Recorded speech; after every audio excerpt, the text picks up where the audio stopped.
मैं इसमें वाराणसी के कांटेक्ट आ रही हूँ।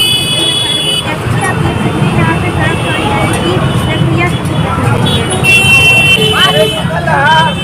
सड़क सॉलिडारिटी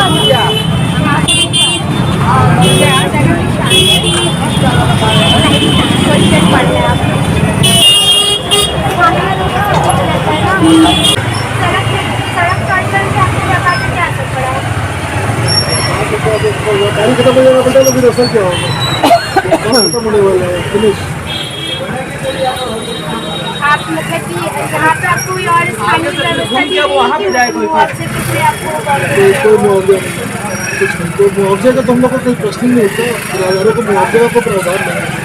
प्रावधान हम लोग के संविधान में ये है कि हम लोग को कई वैकल्पिक जगह दी जाए ताकि हम लोग अपना भरण पोषण कर सकें। इसकी व्यवस्था नहीं दी जा रही है, छोड़ दिया गया कि जो जैसे भी है वैसे। व्यापार को कोई असर पड़ा है? सड़क चौड़ी करने से व्यापार पर कोई असर नहीं पड़ेगा। अभी तो सबसे बड़ी बात ये कि ये सड़क चौड़ी करने तो जब होगा तो व्यापार को उससे कोई असर नहीं पड़ेगा। चौड़ी कोई चीज़ हो जाएगी तो उससे फ़ायदा ही होगा, नुकसान नहीं होगा।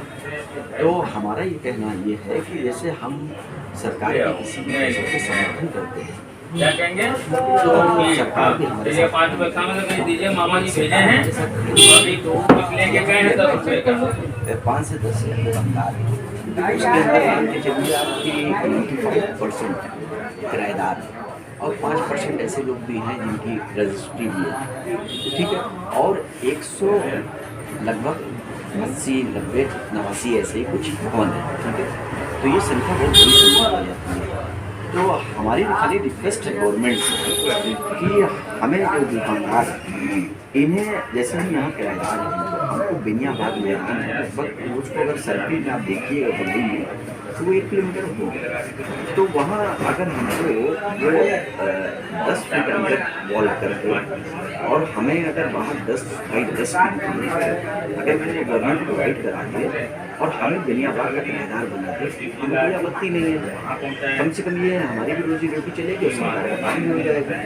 दूसरी बात जैसे मकान स्वामी है जो कि मकान के मालिक हैं तो उनको 1 किलोमीटर के रेंज में उनको भी कहीं मकान के बदले मकान दे दिया जाए क्योंकि जो मुआवजा है मुआवजा गवर्नमेंट के हिसाब से ठीक है लेकिन जो मकान मालिक हैं उनके हिसाब से ठीक नहीं है। इसलिए क्योंकि देखिए उस मकान की कीमत 1.5 करोड़ 2 करोड़ रुपये तो उस मकान के अंदर हमको अगर 30 लाख रुपये मिलेगा तो आप भी समझते हैं कि 35 लाख 30 लाख रुपए में कहीं शहर में क्या छोड़िए अगर आप यहाँ पढ़ाओ चले जाइए तो वहाँ भी इतना मकान नहीं मिलेगा। तो अब अगर शहर में कोई लेना चाहता है तो गली कुची में 4 गली 5 गली जाने के बाद कोई छोटा सा फ्लैट 30-35-40 लाख का मिलेगा। तो अगर एक परिवार में मान लीजिए एक मकान में 4 आदमी परिवार में 4 के बच्चे भी होंगे तो वो आदमी एक फ्लैट लेगा उसको कैसे एक फ्लैट में 2 रूम होंगे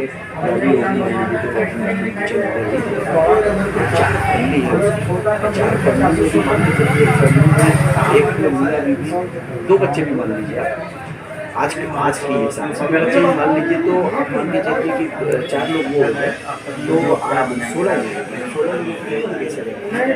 तो ये तो बहुत साथ में और सरकार के फैसले में हमारे साथ में हम किसी तरीके से विरोध नहीं है लेकिन ये है कि हम उनसे रिक्वेस्ट करते हैं ये तुम्हारा अधिकार है और रिक्वेस्ट जिस तरह से कर रहे हैं आपसे बात कर रहे हैं कर रहे हैं शांति कर रहे हैं और हमें उम्मीद है कि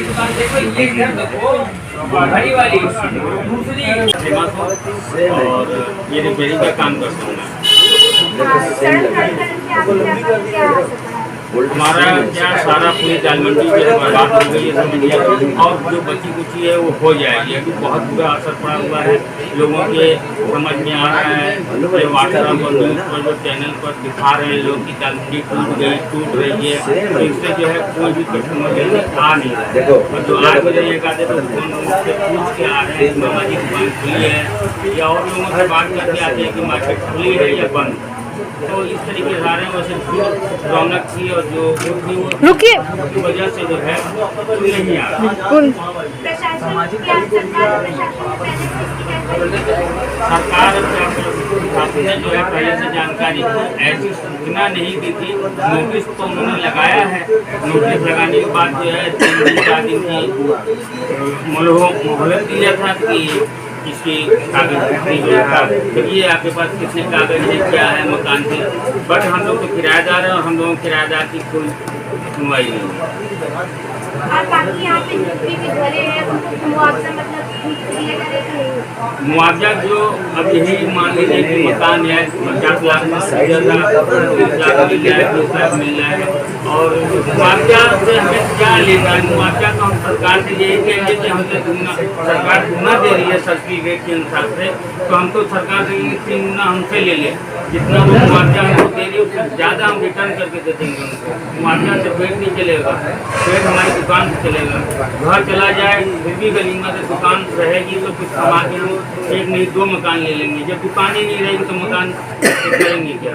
और जो सरकार मुआवजा दे रही है 2 गुना 3 गुना तो वो वसूलेगी भी हम इससे। हम अगर आपको एक चाय पिलाएं तो कहाँ से हम कमाएंगे? रात में आपकी गर्दन काटेंगे, नहीं दूसरा मिलेगा उसकी गर्दन काटेंगे, काटना तो है ही है।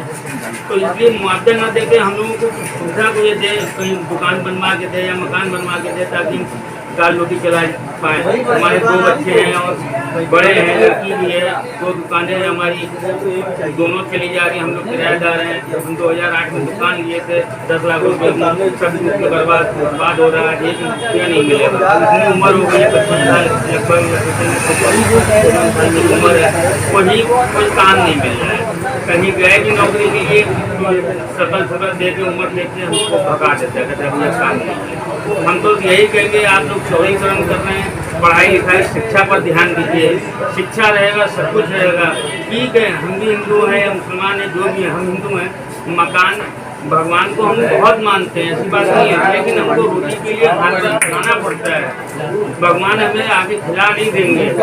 हमारे स्वास्थ्य और हमारी जिंदगी आयु बढ़ा सकते हैं, लेकिन ये जो हाथ पर खिलाएंगे तभी रोटी मिलेगा, ऐसा नहीं मिलेगा। हम तो आपसे यही कहेंगे कि आप 2 दिन के लिए अस्पताल बंद, 2 दिन के लिए विश्वनाथ मंदिर बिल्कुल बंद करा दीजिए। हम विश्वनाथ मंदिर की बात नहीं कर रहे हैं, किसी की भावनाओं को ठेस की नियत से हम नहीं बोल रहे हैं, तो लाइन में बोलने जा रहा हूँ।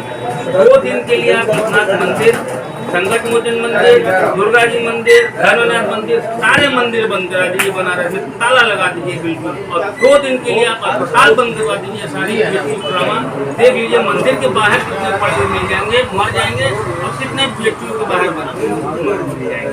आप बात को समझिए, मंदिर से सब कुछ है, लेकिन पढ़ाई लिखाई शिक्षा पर ध्यान।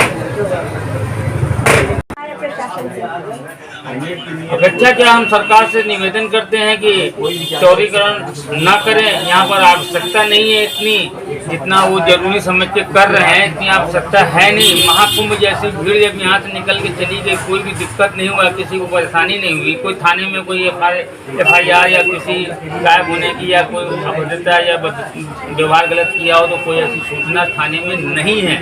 महाकुंभ जैसी भीड़ यहाँ से निकल के चली गई। अब जब क्या पड़ी हुई है, चौड़ीकरण की इतनी आवश्यकता है नहीं जितनी कर रहे हैं। 55 फीट 17.5 मीटर के लगभग, इतनी आवश्यकता नहीं है। अगर जरूरत समझते हैं, बराबर यहाँ जीप निकल रही है, बराबर कार निकल रही है, पुलिस की जिप्सी जैसी चीज जो है दिन भर में 10 चक्कर लगाती है, आती जाती है, आराम से निकल जाती है। अरे हम समझ गए। जरूरत पड़े तो कहीं साफ सफाई करके थोड़ा सा सीधा पूजा किया जाए, लेकिन उसकी आवश्यकता है नहीं चौड़ीकरण की। जितनी ज्यादा कर रहे हैं 55 फीट 17.5 मीटर, उतनी नहीं। कस्टमर को आने में कोई प्रॉब्लम होती है? हाँ, जब से एक मकान आगे एक दुकान जो है तोड़ दी गई है, वहाँ बैरिकेडिंग कर दिया है, तो इसकी वजह से पब्लिक यहाँ पर आती नहीं है। और उस एक दुकान टूटने से पूरा फेसबुक और न्यूज पर और व्हाट्सएप पर सब जगह बात फैल रही है कि दाल मंडी टूट गई, टूट रही है, तोड़ रहे हैं। तो इसकी वजह से पब्लिक आती नहीं है, कस्टमर आते नहीं है, दुकानदारी बिल्कुल चौपट है। सुबह से बैठे हुए हैं, देखिए सन्नाटा छाया हुआ है, कोई एक वैसे काम है नहीं। तो ये 2 जैसे कि मैंने यहाँ के स्थानीय दुकानदारों से बात की है, मैं इस समय वाराणसी के दाल मंडी चौक क्षेत्र में खड़ी हूँ। उनका कहना है कि यहाँ पर जब से दाल मंडी चौड़ीगढ़ की बात की, यहाँ पर कोई भी कस्टमर नहीं आ रहा है। इस समय मैं कैमरामैन पलक सेठ के साथ, मेरा नाम स्नेहा और समाचार एक्सप्रेस से हूँ।